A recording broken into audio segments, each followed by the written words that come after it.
never surrender to the IRA, never.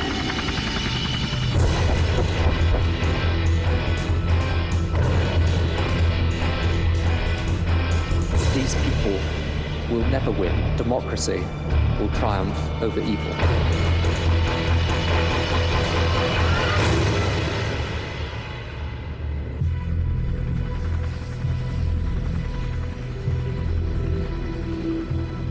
In the shadows, the British state, the Brits, prepared to take the war to the IRA. The ground was laid by 14 Intelligence Company, the Det, the Army's most secret surveillance unit. The new offensive gave rise to allegations that the Brits had a policy of shoot to kill, fueled by a series of bloody confrontations. In one incident, the Det were monitoring IRA weapons in a field. When it was known the IRA was coming, the Det and the SAS made ready. Myself and my partner drove out 2 members of the SAS and we dropped them off near to where the weapons were hidden. It wasn't a gung-ho attitude. The SAS were there primarily to arrest them and recover the weapons. Such operations were meticulously planned. Only when the intelligence was confirmed would the go-ahead be given. Lives were on the line. What did you hear? What we heard over our radio net, there was the words contact, contact, which obviously meant an engagement was occurring. There was also the sound of gunfire. And what happened to the 2 IRA men? They were killed. And weapons were recovered from them. Was a warning given? I was told a warning was shouted to them, yes. Who told you? That was from the SAS. Did you believe them? I did.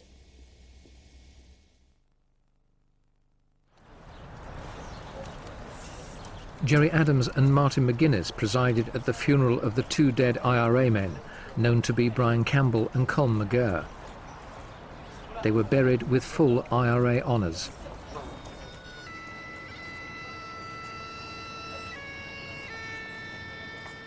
The IRA alleged the SAS had given no warning, no chance to surrender. Republicans accused the SAS of murder, their central charge against the British state.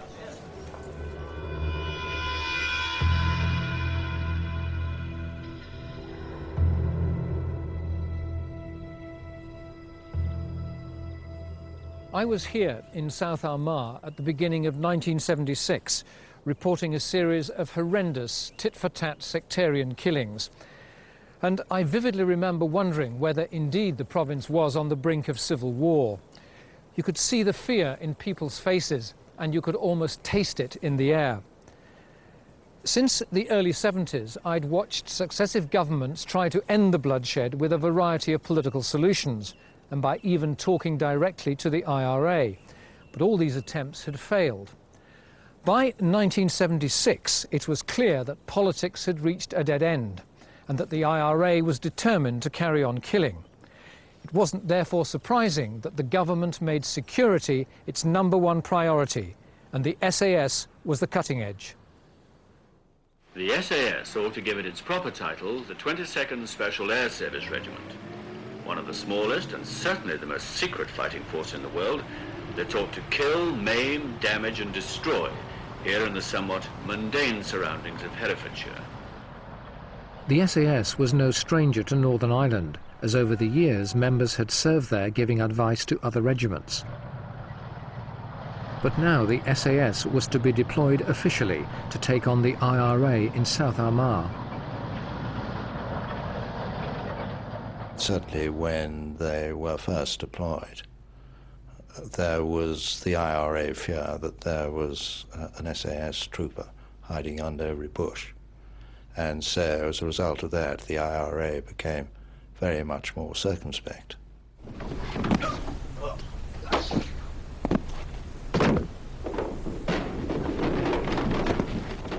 I think there was a fear that this rather mysterious body called the SAS, which most people didn't in fact know very much about. If it were deployed in Northern Ireland, it might act in some rather ruthless way and perhaps lead to criticism.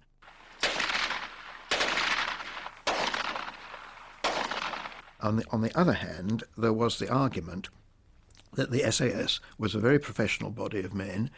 If deployed, it could probably do some military tasks better than anybody else.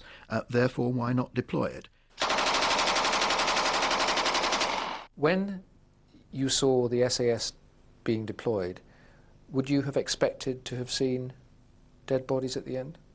And that's a very, if I might say so, coarse way of putting it. That's how many people see it. Yeah, all right, I accept that. But the SAS, I mean, there are the two arms of the SAS. One is the covert surveillance expertise, and the other is their offensive capability.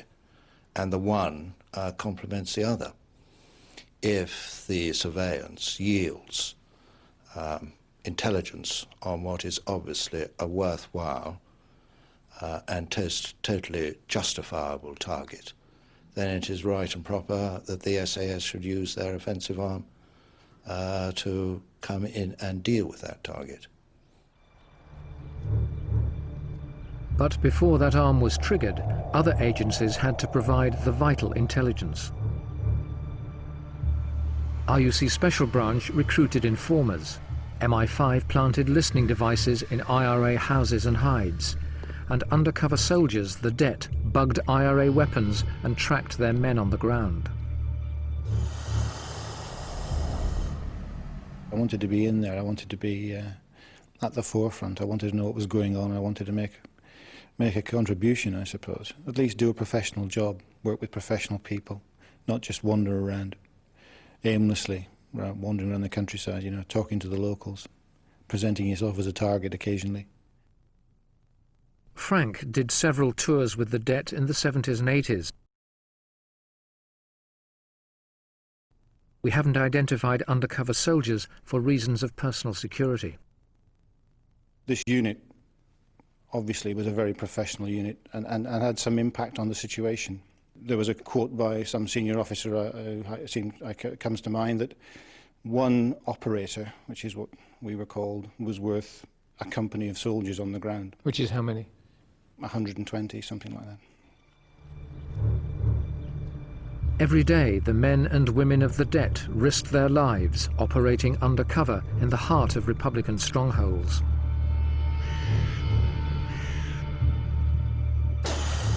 In Derry, the IRA tried to hijack an operator's car, not knowing who he was or that his partner was close behind. I was the lead car of two, and as we drove around the back of the Rossville flats, I was hijacked. Jim joined the Det in the late 70s and became one of its most experienced operators. He's lucky to be alive. What happened?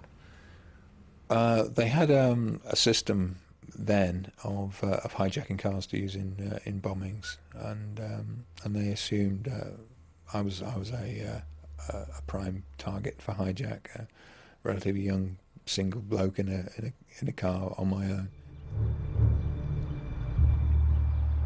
Two gunmen emerged from the corner of the street and flagged me down, stopped me, drew their guns and tried to get me out of the car.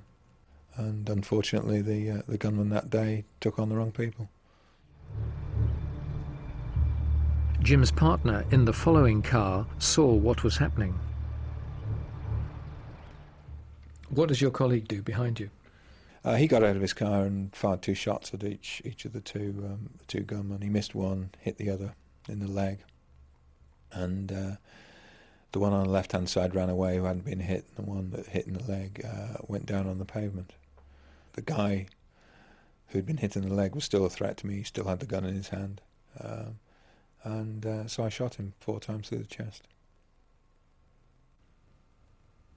But why do you kill him if he's already on the ground and wounded? He had a gun in his hand. He was still a threat. Kick the gun away from him? Take the gun away from him? It wasn't as simple as that. Shoot him in the arm? Why kill him? It wasn't as simple as that. No, it was a case of he had to go down. That was the only way. It was instant, split-second decision. And you or him? Yeah. The gun was, he was coming round, he was levelling the gun at me. I wasn't going to walk over there and arrest him and take the gun off him, no. Any regrets about killing him? Not at all, no. Most soldiers saw themselves fighting a war, and killing the enemy was part of it. Few gave it a second thought.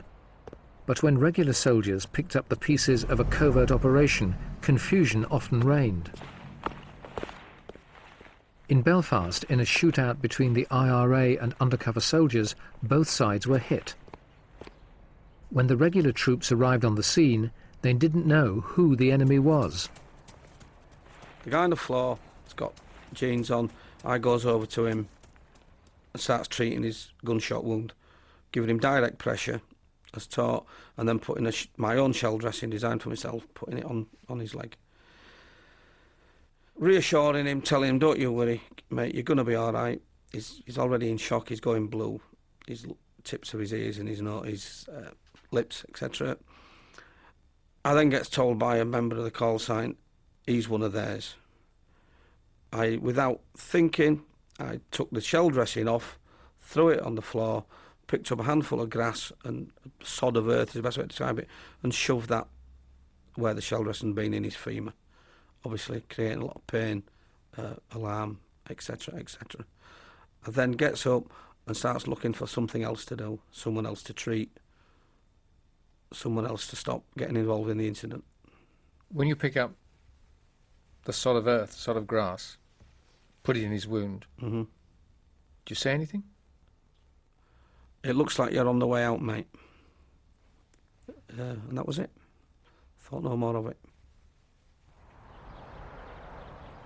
In such a savage conflict, no love was lost between soldiers and the IRA.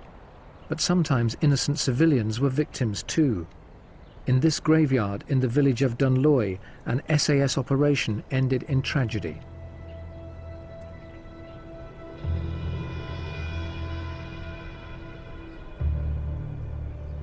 A 16-year-old Catholic schoolboy, John Boyle, was looking at an old family grave when he stumbled upon an IRA arms cache. He immediately ran home and told his father. He said he had been in the graveyard and he had discovered under the fallen tombstone what to him looked like bone material, a conglomeration of stuff packed onto the headstone. John's father then rang the police.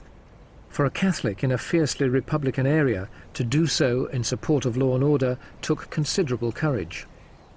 I didn't want to see any policeman shot, and I did fear that rather than for any other purpose that it would be used against police. I knew the police and knew them well enough and didn't want that to happen. And that prompted me to send them the word. The police said they would be in touch, but no word came that evening.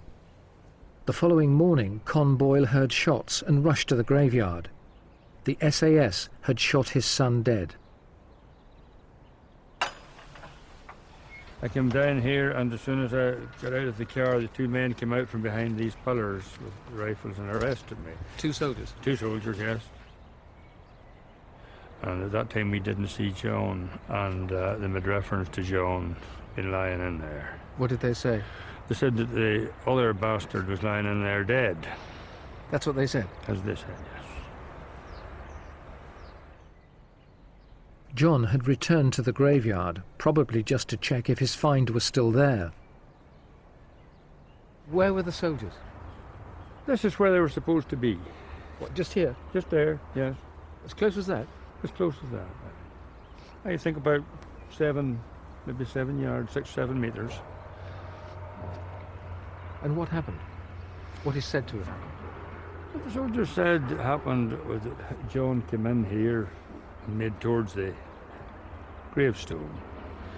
And their orders was to arrest whoever would come. The two SAS men were tried for murder.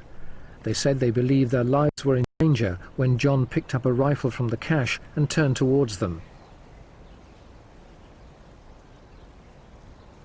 The judge acquitted them, but said that one SAS soldier was an untrustworthy witness.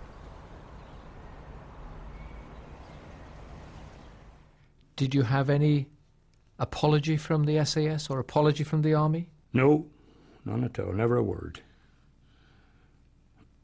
Nobody said sorry? No. Even though you told the police about it, nobody said? No, nobody ever said to me I'd done a good job. I'd done the right thing.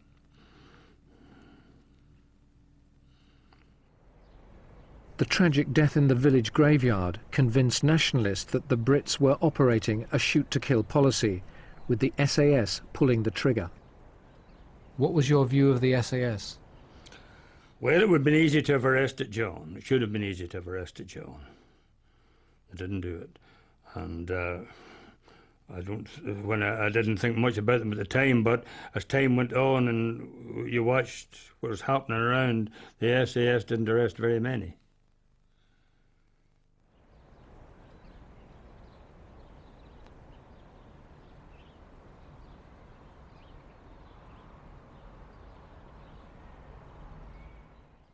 When the SAS were deployed, were you aware of the risks that might be entailed by their deployment, the fact that they might use tactics that were not necessarily appropriate to part of the United Kingdom? I think there's always a risk in deploying the SAS, but I mean, it's always done under political control.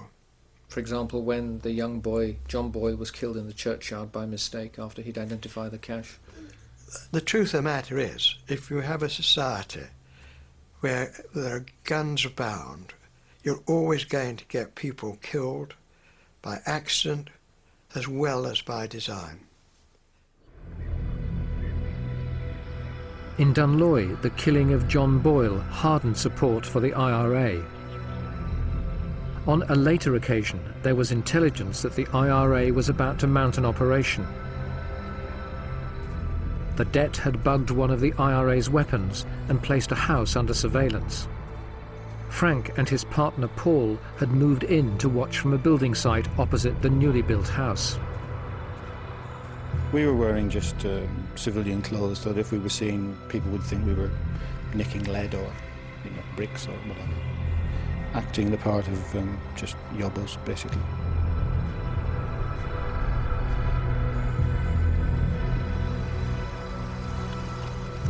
We could see the house and we could see what was going on. We were expecting certain cars to come and go to the house, and we wanted to see which cars were associated with the house and various people. But what the Det did not know was that the IRA suspected they were under surveillance and had sent out two of its members to scout the area. Out of the blue, or out of the black, then came this shout of what the hell are you doing? Effing and blinding. They were obviously very agitated. But all they did was make us stand up with our hands in the air, like cowboys, standing with our hands in the air and still screaming and shouting at us. We just looked into each other's eyes and nodded, and at a time which was obviously right, we drew our concealed pistols.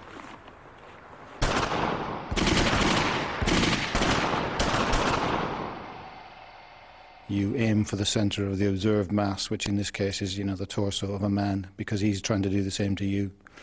And you fire as many rounds as you can and get him down, which is what we did. But the guy with the submachine gun, he was hit, and as he went down, he fired, I think it was 13 rounds. I used to think it was unlucky 13. 3 of the rounds hit me, 1 through my knee, 1 through my thigh, and 1 through my back. The other 4 or 5 rounds that he fired hit Paul high in the chest, and I think he was probably killed immediately. But the 2 IRA men were still alive. And then I could hear the 2 Hogan and Martin, they went dead. They weren't exactly talking, but they were making a noise. So I think I'd still got some rounds left in my Browning, so I fired a couple more rounds into them. Frank radioed the Det backup team that was only a few minutes away. And then the car team arrived. The guys arrived and they came forward. I indicated to them two terrorists to the front. They could have still been capable of putting rounds down. So they finished them off? So the guys came in and you know, put rounds into them. Finished them off? It's, you know, you win the firefight, and that's it. But they're wounded, they could have been arrested, couldn't they? Yeah, but you don't know that, do you? Far better for them to be dead than us. Martin's parents didn't know he'd joined the IRA. Hogan was from a staunch Republican family. At the funeral, Jerry Adams said they were freedom fighters murdered by a British terror gang.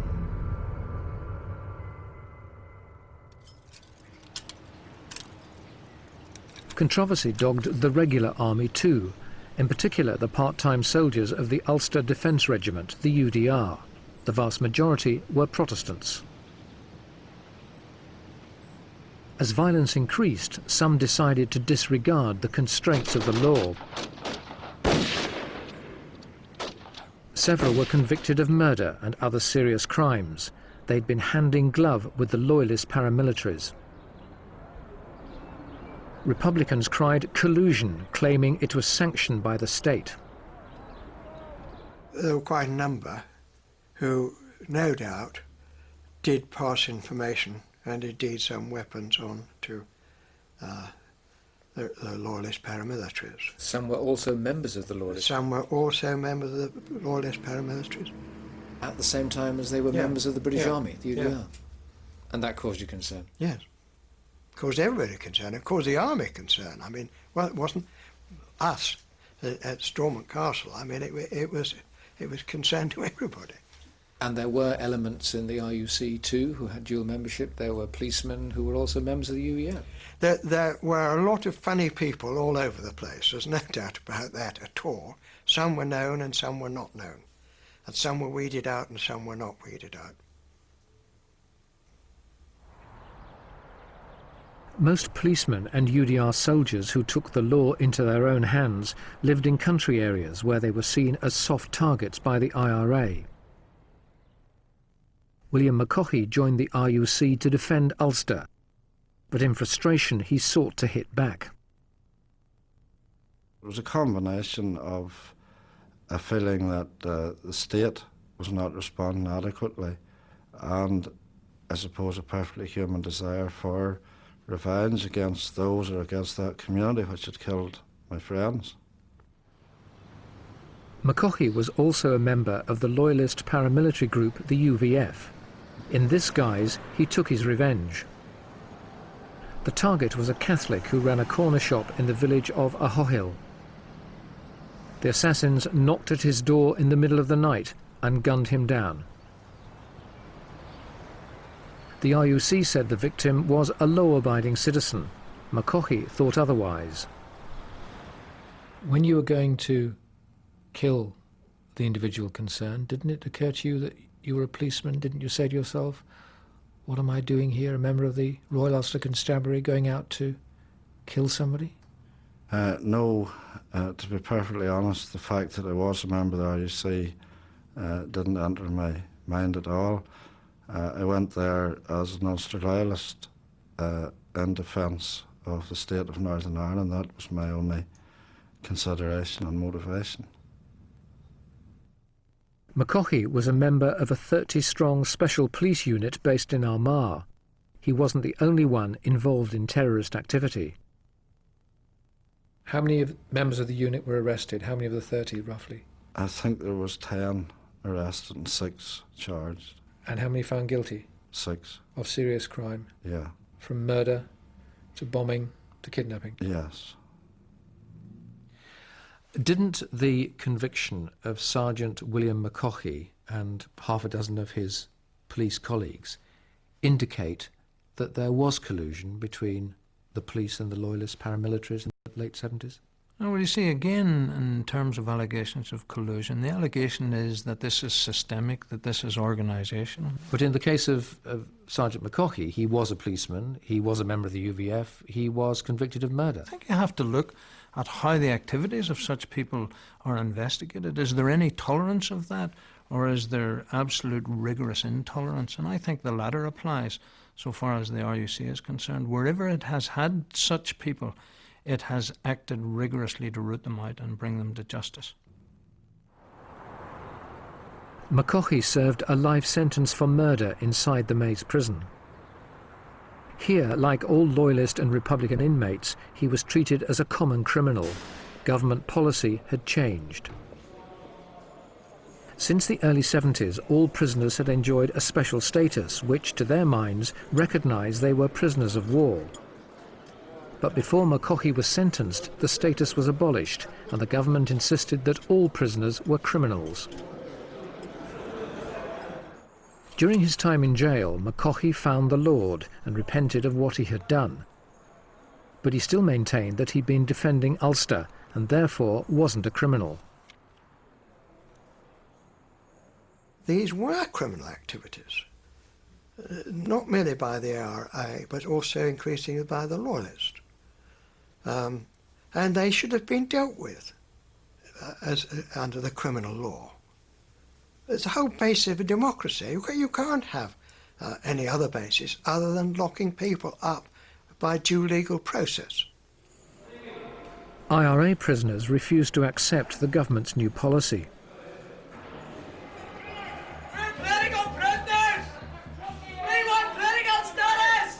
In protest, they smeared their cells with excrement, refused to wear prison uniform, and wrapped themselves in prison blankets, demanding the right to wear their own clothes.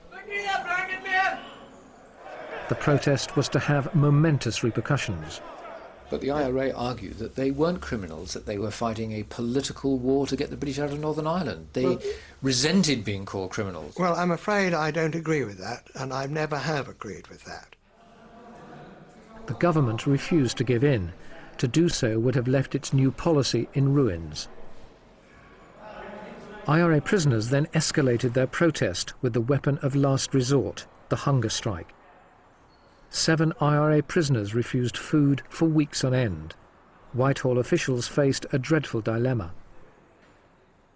First of all, force feeding was out. Therefore, if the hunger strike continued, these people would die. Therefore, we would have more martyrs. And Northern Ireland is not a place to grow martyrs if you can avoid it. Therefore, we were very anxious to try to find some way of enabling the hunger strikers to get off their hook. If a compromise were to be found, it would have to be devised in the utmost secrecy. In public, the Prime Minister, Mrs. Thatcher, was adamant that there would be no concessions. In private, things were once again moving behind the scenes. The mover was the MI6 officer Michael Oatley, who'd helped negotiate the IRA ceasefire 5 years earlier. He re-emerged from the shadows as several of the prisoners neared death. His link to the IRA was via a friend in Derry. The IRA wanted the issue resolved. I was rung up by a friend who said, "This is the situation, I think we can do something with it." As usual, the telephone call came at 1 or 2 in the morning. We spent 2 or 3 hours discussing the situation in veiled language over the telephone. I produced a set of proposals as to how the matter might be managed with a formula, and went the following morning with it to the Northern Ireland office. I got the authority of ministers to proceed with this course of action.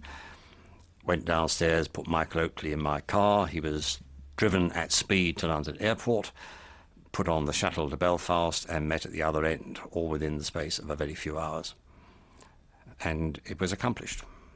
Did you clear it with the Prime Minister, Mrs. Thatcher? Yes. And what did she say? She approved. So I hopped onto an aeroplane and went to Northern Ireland. I was required to have my meeting in Aldergrove Airport fairly late in the evening. And that was a rather curious circumstance, because nobody in Aldergrove Airport at that time of night. The person who came to see me, who was a Roman Catholic priest who was in touch with the hunger strikers, was obviously known to be in touch with hunger strikers and was clearly being tailed by a team of special branch officers. So we had the situation where our meeting took place in an entirely empty airport lounge with burly figures standing behind every pillar round about, which was quite grotesque and not exactly designed to keep the thing entirely discreet. The priest who met Oatley at the airport, Father Brendan, enjoyed the trust of the hunger strikers. Death was now close. The leader, Brendan Hughes, seen here, had gone without food for over 50 days. The priest was asked to go to Belfast International Airport, I believe, and there he would meet a person with a red carnation. I laughed the night the priest told me this, sitting in the prison, and the priest duly went to the airport, and lo and behold, this guy with a red carnation passed by and passed the document over to Father Brendan. Oatley had brought revised prison rules, which, to the IRA, were capable of liberal interpretation. I sincerely believed, but it was a status that we could work with, and we could end this thing. I believed that then, yeah. Remarkably, Oatley seemed to have ended the hunger strike without loss of face. The prisoners' clothes arrived at the maze, but would they be allowed to put them on? The climax of the epic confrontation was still to come. With the issue still unresolved, the protest outside intensified. One of the prisoners' most vociferous champions was Bernadette McCallasky, still known to many as Bernadette Devlin. What happened to her raised even more questions about the SAS. And if Britain lets one man or woman die in those prisons, she may well fan the same spark that burns today and has burned ever since in this country into one more flame of resistance that will free 32 counties and build a country we can all live in. At this critical time, Bernadette McCallasky was top of the Loyalists' hate list. What did she represent to you as a person? Detestable bits. What did you set out to do? To take her out, to kill her. This Loyalist was sentenced to 20 years for attempted murder. He asked us to conceal his identity. Bernadette McCallasky lived with her husband Michael and their children in a remote bungalow outside Dungannon. The Loyalist hit squad planned to bring down the telephone line that was their only contact with the outside world. The attack came at breakfast time. We drove for about 45 minutes to a place where she lived. It was a very bad morning. Snow, sleet, rain, very dark. Got to the house, two of us went into the house and the driver stayed outside. His job was to pull the telephone wires down. We went in to the house. That's what we had to do in the house. How did you get into the house? We had a sledge, but it wasn't used. The door was kicked in. Did you shoot? I did, yeah. How many shots? 5. At whom? At both. Did you hit them? Yeah. Did you think you killed them? Yeah, I did. What the Loyalist UFF did not know was that there was intelligence on the attack and the SAS had been deployed to the scene. When we come out, the first thing I heard was shouts. British security forces, drop your arms. With the shooting and the arrest over, the Army's quick reaction force was helicoptered in to deal with the fallout. One of its members now reveals what the SAS told him when he first arrived on the ground. He said, Bernadette Devlin's been shot. To which I replied, yes, and I'm the Pope in Rome. Obviously, not that I didn't believe it. It was just something that, you know, to get that name branded at you, having just got out of an helicopter. And it turned out that she had. So we went as quick as we could round to the house. I think we went in through the kitchen door. And lo and behold, her and her husband, Michael Makaliski, had also been shot. So we give first aid as much as we could. What's the scene inside the house? One of horror, I suppose, to a certain extent. Certainly terror. A lot of blood up the wall. A lot of people shouting and bawling, screaming, wailing. The question that immediately sprang to mind was why the SAS hadn't shot or arrested the Loyalists before the deed was done. Why didn't the soldiers stop you? Why didn't they apprehend you before you kicked the door down? I couldn't answer that. Because if they had seen you going in, they would have seen you presumably carrying weapons? You'd have expected them. They must have saw the weapons. You would have expected them to have intervened and stopped you. I suppose so, but you would need to ask them. So why had the Loyalist killers been allowed to bring down the telephone line and smash in the door without being stopped? It was what the corporal asked the SAS. I said, well, how come you didn't get them on the way in? Of which there was a pause, and he said, we must have been looking the other way. Which did for me. It was a throwaway line as far as I was concerned, and I just went about my business. The corporal looked on as the colonel dealt with a sensitive situation. To preempt any further questions, there are 3 points which I can tell you. Firstly, that 2 occupants of the house were shot. Secondly, that an army patrol initially arrested the men who shot them, and that those men are now with the police in custody. Those 3 men. It was a patrol of your regiment, was it? Yes. Were they SAS men? No. Were not SAS men? Were they acting on the tip-off? Were they acting on the tip-off, or had they staked out there? It was as I say, it was a routine patrol. They just happened to be in the area. Today, the colonel is the Army's most senior officer in Northern Ireland, the GOC, General Sir Hugh Pike.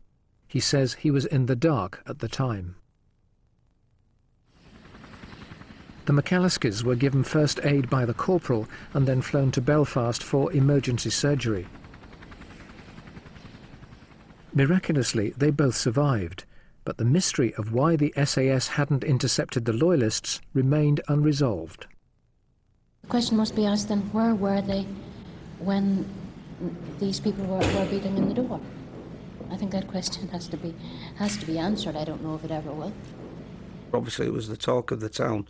The more we talked about it, the more we thought, surely they would have got them on the way in. Remains unanswered, as far as I was concerned. What do you think happened? Personally, my personal view is that they allowed them in to do the deed and then stop them on the way out.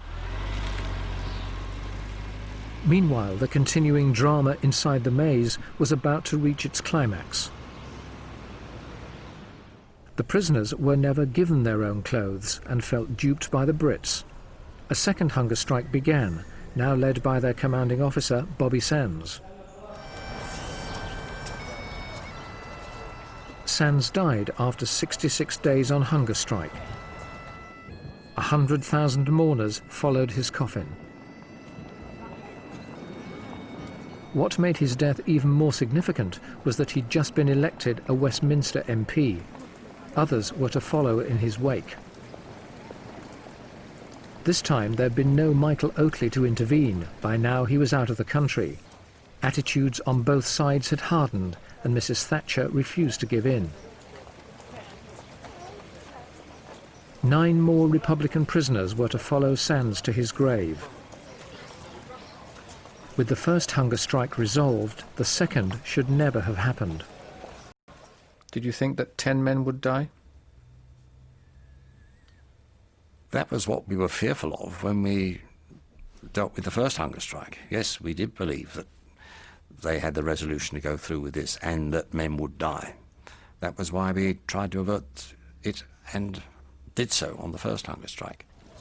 But having averted it once, I can well see that there was very, very little that anybody could do to avert it the second time. There was no room for compromise then. None was sought. Wouldn't it have been worth just giving them their own clothes? To save 10 lives, to save the political gains that Sinn Féin got from the hunger strike, all that? Oh, probably, yes. Yes. But once these situations arise in which the stakes are raised on both sides, it becomes very difficult.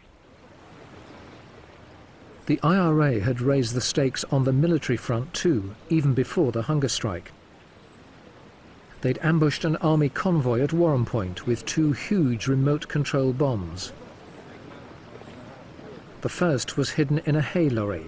A paratrooper saw it explode. I'm actually watching as it happens, and then the hay lorry and the second truck just disappeared together. A big explosion. The truck went up about 100 feet in the air and came down on the central reservation. 18 soldiers were killed.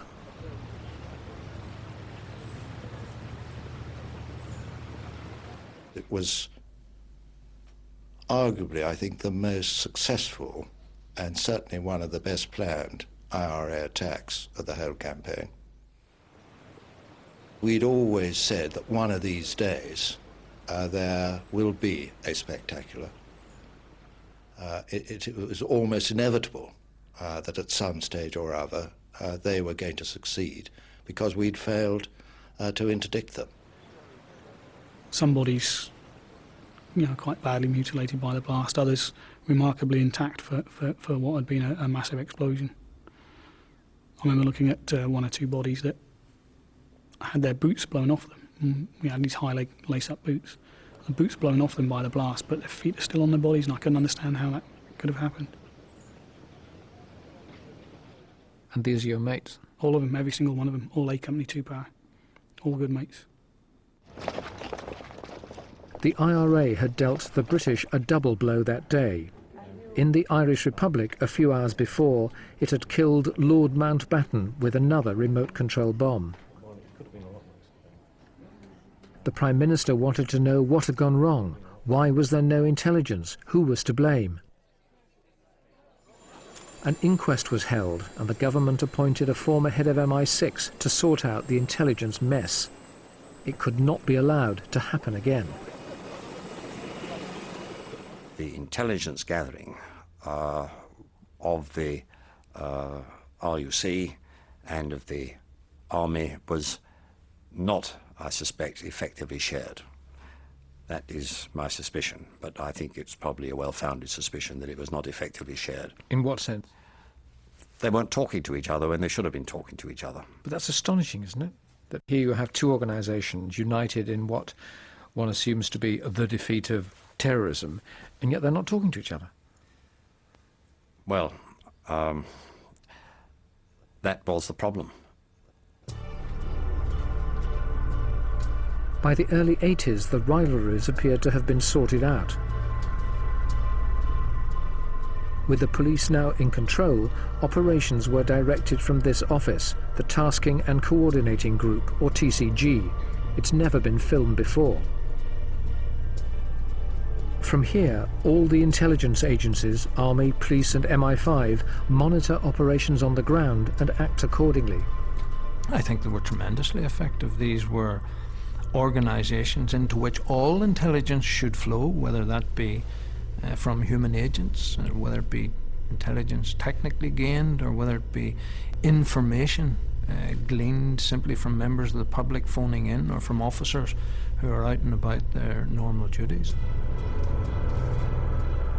Among the TCG's resources are 2 offensive arms, One is the SAS, the other the HMSU, the Headquarters Mobile Support Unit, the RUC's anti-terrorist squad trained by the SAS. Like the SAS, this special police unit became the focus of intense controversy.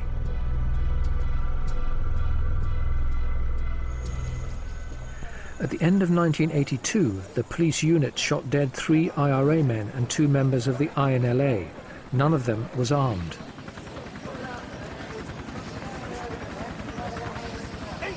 Republicans accuse the RUC of operating a shoot-to-kill policy.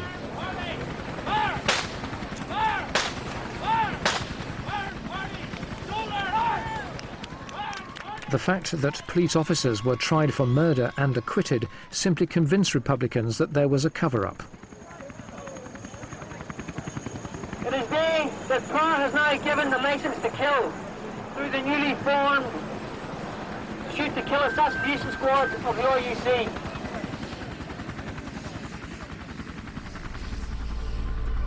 The officer appointed to investigate these sensitive killings was John Stalker, the Deputy Chief Constable of Greater Manchester. There was widespread outrage when it was revealed that officers from the Special Police Unit had not told the truth. What made the Stalker cases even more controversial was the evidence that the police tried to cover up what they had done. They told cover stories, they told lies, and that simply confirmed people's suspicions that there was a shoot-to-kill policy and the whole thing was operating illegally. I think that did give rise to those perceptions, undoubtedly. That's the case. I think the motivation for those cover stories was the protection of methodology, the protection of informants who had originally given intelligence. And I think the intention was to create a perception that these police officers just happened to be in the places they were. Which they weren't. Which they weren't. They were there on a planned basis. They were there on the basis of intelligence. Stalker penetrated the darkest corners of the secret war when he investigated the dramatic events that took place at this hayshed. Special Branch had established that the IRA had hidden a huge quantity of explosives inside, and MI5 had planted a listening device to keep track of them. But the device failed to work. The explosives vanished. The result, a huge crater a few miles away, 15 feet deep and 40 feet wide. The explosives had been used to ambush a police car. The 3 officers inside were killed. Had MI5's bug been working, the tragedy wouldn't have happened. How did the explosives manage to be spirited away from the hayshed and were subsequently used to kill 3 police officers with no one knowing about it? Well, I have no idea. I have no personal knowledge of that incident, but certainly one can never think that either intelligence gained technically or intelligence given by humans is ever infallible. The death of the 3 policemen was tragic, but also hugely embarrassing. MI5 then planted a second device in case the IRA returned. When the device picked up voices, the Special Police Unit moved in and shot dead 17-year-old Michael Tighe. He'd no IRA connections. His friend Martin Macaulay was wounded. Inside were 3 old rifles without ammunition. The police said they'd shouted a warning. Macaulay told a different story. When I looked at the barn, the window was open. Went over to the window, there was metal objects. We climbed in to have a look. Within a few minutes, Michael Tighe, there was 2 shots rang out, Michael Tighe was killed instantly. I seen a guy with a rifle moving across the door. Once he had disappeared, the whole place exploded in gunfire. I moved to get cover to the opposite side of the door, and in doing that I was hit. But the critical question remains, was there a warning? The police insisted there was. Macaulay is adamant there was not. No, but there was, after the first 2 shots, there was a shout right out, right? That was it. But it should have been possible to find out whether a warning had been given. MI5's second device had been working at the time of the shooting, and the tape of it ought to have resolved the contradiction. Stalker discovered that MI5 had made 42 tapes of the hayshed. He concluded that the last tape, tape 42, must have recorded the shooting and therefore could resolve the question once and for all. For months he fought to obtain the master tape and was constantly thwarted. He was eventually told it no longer existed. It transpires that the vital tape, the security service tape that recorded the actual shooting at the hayshed, disappears and is destroyed. Well, I mean, I have no personal knowledge of that, but clearly... Well, you know the tape disappeared. Yes, indeed. Yes, indeed. And I mean, that was very much the focus of John Stalker's investigation. And of course these things, of course they give rise to the gravest suspicions in the minds of people as to what lay behind those sorts of things. Although the master tape, tape 42, had been destroyed, what John Stalker did not know was that a cassette copy of it had been secretly made by one of those monitoring the hayshed at the time as a macabre personal souvenir. When MI5 found out, it ordered the cassette copy to be handed over to it, and it remained locked away in MI5 safekeeping for some years, until, that is, John Stalker appeared on the scene. Around that time, a senior MI5 officer in the province ordered one of his MI5 colleagues to destroy the priceless cassette copy. As a result, the vital remaining evidence as to whether police officers did issue a warning before opening fire was removed.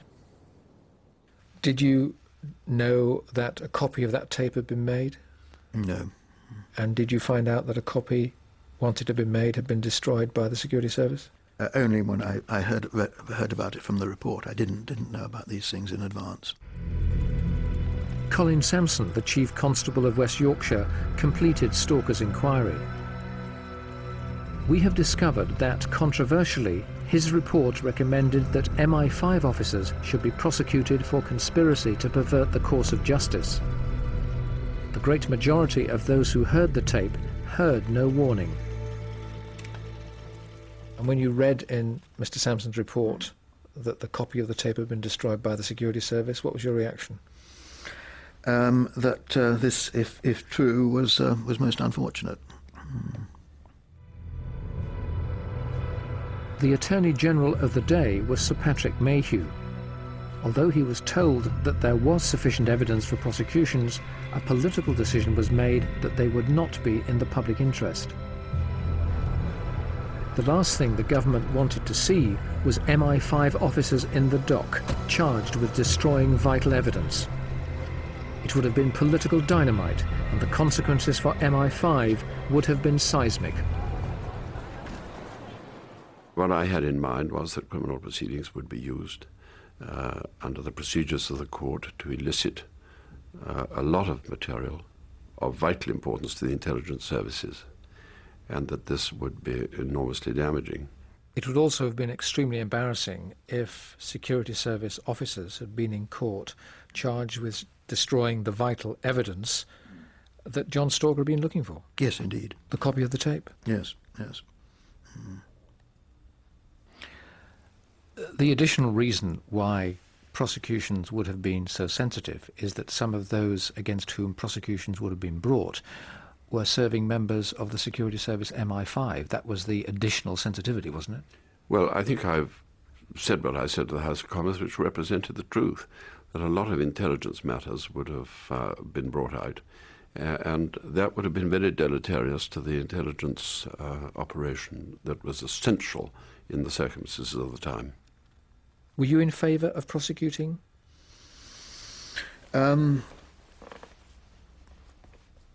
I think I saw it as a finely balanced case. I don't think don't want to go further than that. The problem, of course, was by declaring that there would be no prosecutions in the public interest, people simply said, well, what did we tell you all along? It was a cover-up. Yeah. If the political bombshell ticking away in the hayshed had exploded in court, it might have jeopardized not only MI5's methodology, but MI5 itself. Covert operations were thereby preserved.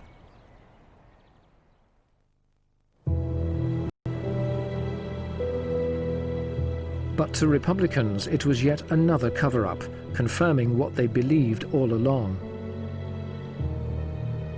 To them, the case seemed clear-cut. The British had pursued a policy of shoot to kill, and in one sense, that was true. You don't shoot to tickle. You don't shoot to miss. You do shoot to kill.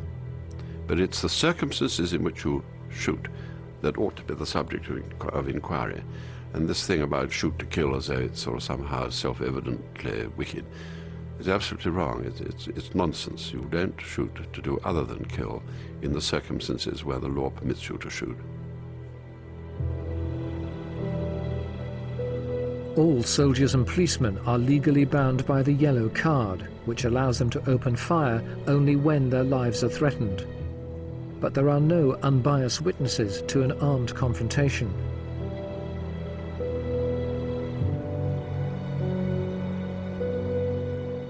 In the heat of battle, legal niceties may not always be observed. There is not a shoot-to-kill policy. Anna joined the Det in the 1980s and took part in many covert operations against the IRA.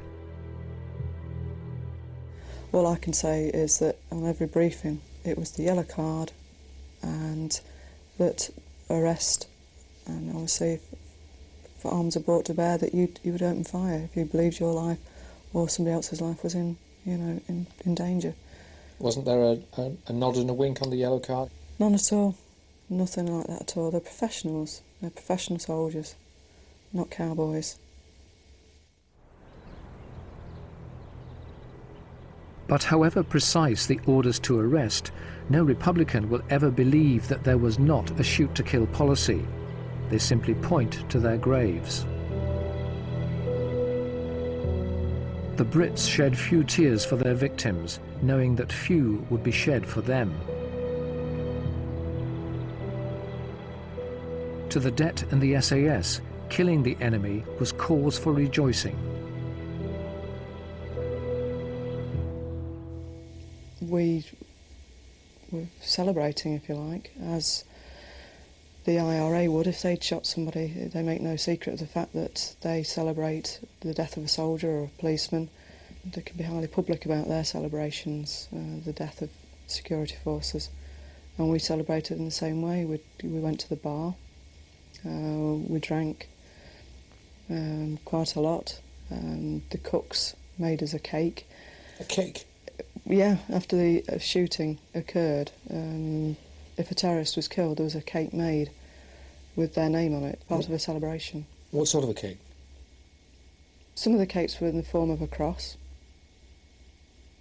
with RIP on it. A cross? A cross. It's macabre, isn't it? Possibly. But the saying is live by the sword and die by the sword.